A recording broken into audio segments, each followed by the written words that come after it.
Akshita Reddy KR.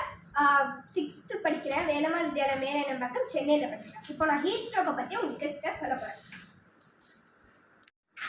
Okay, இப்போ symptom, அதாவது heat stroke எனக்கு வந்திருக்குன்னு நம்ம எப்படி கண்டுபிடிக்கிறது நான் காட்டுறேன். பாடி வந்துட்டு 40 டிகிரி செல்சியஸ் மேலே ஏறிச்சினாலோ இல்லை 104 ஃபாரன்ஹீட்டுக்கு மேலே ஏறிச்சினாலோ உங்களுக்கு ஹீட் ஸ்ட்ரோக் இருக்குது. அது மட்டும் இல்லை, மித்த எல்லாத்தையும் சேராலும் உங்களுக்கு ஹீட் ஸ்ட்ரோக் இருக்குது. அதுக்கப்புறம் ஸ்வெட்டிங் நிறையா இருக்குது அப்படின்னாலும் ஹீட் ஸ்ட்ரோக் காரணம். ஸ்கின் ரெட்டிங், ஸ்கின் வந்துட்டு நல்லா சிவப்பாயிடுச்சு, ஒரு அலர்ஜி மாதிரி வந்துச்சுன்னா கூட ஒரு வகையான சிம்டம்ஸ் தான் அது. அப்புறம் வாமிட்டிங், வாந்தி வருது, பல்ஸ் வந்துட்டு ரொம்ப வேகமாக ஏறுறது, அதுக்கப்புறம் ப்ரீதிங்கில் மூச்சு விடுறதுக்கு ஒரு கஷ்டம் இருக்கிறது, தலைவலி, இது எல்லாமே இருக்குது. நான் ஒன்று சொல்லிக்கிறேன், ஏதாவது ஒன்று மட்டும் இருந்ததுன்னா ஹீட் ஸ்ட்ரோக்கு காரணம் கிடையாது. ஸோ இது எல்லாமே சேர்ந்தது இல்லைனா இல்லை முக்கால்வாசி இருந்ததுனா மட்டும் தான் உங்களுக்கு ஹீட் ஸ்ட்ரோக் வந்திருக்குன்னு அர்த்தம். இப்போ ட்ரீட்மெண்ட், இப்போ ஹீட் ஸ்ட்ரோக் எனக்கு வந்துருச்சுன்னா என்ன பண்ணுறதுன்னு கேட்குறவங்களுக்கு இது. ஓகே, இப்போது நீங்கள் உங்களுக்கு ஹீட் ஸ்ட்ரோக் வந்துருந்துச்சுன்னா ஒரு ஏசியோ இல்லை ஒரு ஃபேனோ இல்லை உங்கள் வீட்டில் எது கூலான ஏரியாவோ, அதாவது சில்லுன்னு இருக்க ஏரியாவோ அங்கே நீங்கள் போகணும். அங்கே போயிட்டதுக்கப்புறம் நீங்கள் போயிட்டு உங்களை வந்துட்டு தண்ணியில் போய் ஹோஸில் கூட போய்க்கலாம், இல்லை நீங்கள் ஷவரில் போய் குளிச்சுக்கலாம். அதுக்கப்புறம் உங்கள் வீட்டில் வந்துட்டு ஐஸ் பாக்ஸ் இருந்துச்சுன்னா கழுத்துக்கு ரேப் பண்ணி வச்சுக்கலாம். இல்லைன்னா கோல்டு வாட்டர் இருக்குது பார்த்தீங்களா, ஐஸ் வாட்டரில் உங்கள் டவல் எடுத்து லைட்டாக பிடிச்சி உங்கள் நெக்கு கரவில் ரேப் பண்ணிக்கலாம். அடுத்து ஃபேனுக்கு கீழேயோ ஏசி கீழேயோ உட்காந்துக்கலாம். அப்படி எதுவுமே இல்லைன்னா உங்கள் வீட்டில் இருக்க சில்லுன்னு இருக்கிற இடத்துக்கு போய் உட்காந்துக்கலாம். அடுத்து உங்கள் பாடியை முடிஞ்ச அளவு உங்கள் ஐஸ் சோப்பு டவல், அதாவது நீங்கள் ஈரத்துணியை வச்சு, இல்லை சில்லுன்னு இருக்க ஈரத்துணியை வச்சு நீங்கள் வந்துட்டு உங்கள் உடம்பை வந்துட்டு ரேப் பண்ணிக்கலாம். இது வந்துட்டு நீங்கள் 1/2 மணி நேரத்துக்கோ இல்லை 1 மணி நேரத்துக்கோ ஒரு தடவை நீங்கள் சேஞ்ச் பண்ணிகிட்டே இருக்கணும். அதுக்கப்புறம் உங்கள் வீட்டில் பாத் டப்போ இல்லை ஸ்விம்மிங் பூலோ இருந்ததுன்னா அங்கே போய் நீங்கள் வந்துட்டு கொஞ்ச நேரம் இருந்துக்கலாம். இதெல்லாம் பண்ணுறோம் நம்ம.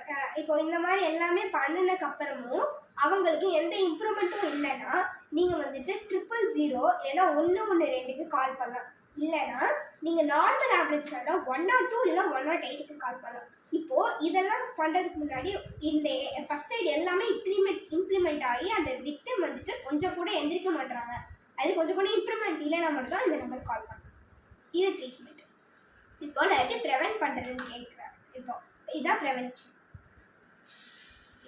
வேர் light or white colour clothes, loose fitting clothes. அதாவது இப்போ நான் போட்டிருக்க பேண்ட்டோட டிஷர்ட் ரொம்ப லூஸாக இருக்கும். அதுக்கப்புறம் லைட் கலர் க்ளோத்ஸ், அதாவது கலர் கம்மியாக இருக்க க்ளோத்ஸ். நான் இது எதுக்கு கலர் கம்மியாக இருக்குன்னு இது முடிச்சோன்னே நான் சொன்னேன். அடுத்து ஸ்டே வெல் ஹைட்ரேட், அதாவது நீங்கள் நல்லா ஹைட்ரேட் ஆகிருக்கும். அதாவது ஒரு நாளைக்கு 3லேருந்து 5 லிட்டர் தண்ணி குடிக்கணும். சுகர் பேஷண்ட், டயாலிசிஸ் பண்ணுறவங்க ஒரு டாக்டர் எவ்வளோ சொல்கிறாங்களோ நீங்கள் அப்படி குடிச்சிக்கலாம். அதுக்கப்புறம் ரொம்ப சூடாக இருக்க ஏரியாவில் இருக்காதீங்க.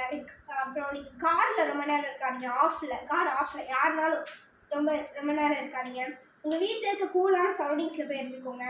அதுக்கப்புறம் இப்போ நீங்கள் விளையாடுறதெல்லாம் வார்மஸ் டைம், அதாவது 11 மணிலேருந்து 4:30 வரையும் தயவுசெய்து அவாய்ட் பண்ணிங்க. ரொம்ப ரொம்ப முக்கியம் அப்படின்னா மட்டுமே வெளியில் போங்க, ஏன்னா உங்கள் இதுக்கு தான் பாதிப்பு இருக்குது. அப்படியே போனால் சன்ஸ்க்ரீன் போட்டுட்டு போங்க. அடுத்து இப்போ நீங்கள் ஏதாவது மெடிசன் வந்துட்டு சாப்பிட்றீங்கன்னா அதுவும் வார்ம் வாட்டரில் சாப்பிடாதீங்க. இப்போ இல்லை, எப்பயுமே வார்ம் வாட்டர் ஆர் கோல்டு வாட்டரில் சாப்பிடாது.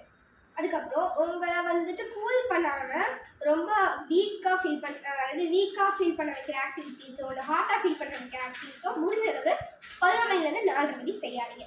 அதுக்கப்புறம் வெளியெல்லாம் போகவே போகாதீங்க. 11 மணிலேருந்து 4:30 வரை நம்ம மதுரைக்கு எல்லோ அலர்ட் கொடுத்துருக்காங்க. So be safe. உங்கள் வீட்டில் இருக்க கூலஸ்டான ஏரியாவில் போய்க்கோங்க. ஸோ ஆனால் அதுதான் பெஸ்ட்டு. அடுத்து இப்போ லைட் கலர் க்ளோத்ஸ்னு எதுக்கு சொல்கிறாங்க, எதுக்கு போட சொல்கிறாங்க பார்க்கலாமா? ஓகே, இப்போது நீங்கள் வந்துட்டு இது ஒரு பேப்பராக வச்சுக்கோங்க. இப்போ இது ஒரு பேப்பர்னு வச்சுக்கோங்க. அந்த பேப்பரில் நீங்கள் ரெட் கலர் பெயிண்ட் அடிக்கிறீங்க. ஆனால் அது லைட் கலராக இருக்குது. லைட்டாக இருக்குது. இன்னும் கொஞ்சம் டார்க்காக வேணும்னா நம்ம என்ன பண்ணுவோம், இன்னும் கொஞ்சம் ரெட் கலர் பெயிண்ட் அடிப்போம். இன்னும் வேணும்னா இன்னும் அடிப்போம். அப்போது அந்த பேப்பருக்கும் அந்த பெயிண்ட்டுக்கும் நிறைய திக்னஸ் இருக்கும். அப்போது உங்களால் ஃபுல்லாக வந்து சன்லைட் நல்லா உள்ளே போகலாம், ஏன்னா சன்லைட்டுக்கு அந்த இது இருக்குது. பட் உங்களால் அந்த ஸ்வெட் வந்துட்டு அப்சர்வ் ஆகாது. அதனால தான் இப்போது இதே நீங்கள் துணியில் பண்ணி பாருங்களேன், அது நிறையா இருக்கிறதுனால, நிறையா லேயர்ஸ் இருக்கிறதுனால உங்களால் ஸ்வெட் ஒரு மாதிரி அன்கம்ஃபர்டபுளாக இருக்கும். அதே மாதிரி முடிஞ்சதும் அன்கம்ஃபர்டபுள் ட்ரெஸ்ஸஸை போடாதீங்க. And thank you.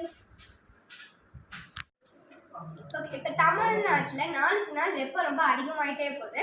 அதே மாதிரி தான் இந்த ஹீட் ஸ்ட்ரோக்கும் வெப்ப அதிர்ச்சியும் அதிகமாகிட்டே போகுது. ஸோ இப்போ நான் சொன்ன மாதிரி நீங்கள் எப்படி பாதுகாக்கணும்னு நான் சொல்லியிருந்தேன்ல, இது மாதிரி நீங்கள் பாதுகாத்துட்டீங்கன்னா நம்மளும் அந்த வெப்ப அதிர்ச்சி, அதாவது ஹீட் ஸ்ட்ரோக்லேருந்து பாதுகாத்துக்கலாம். தேங்க்யூ.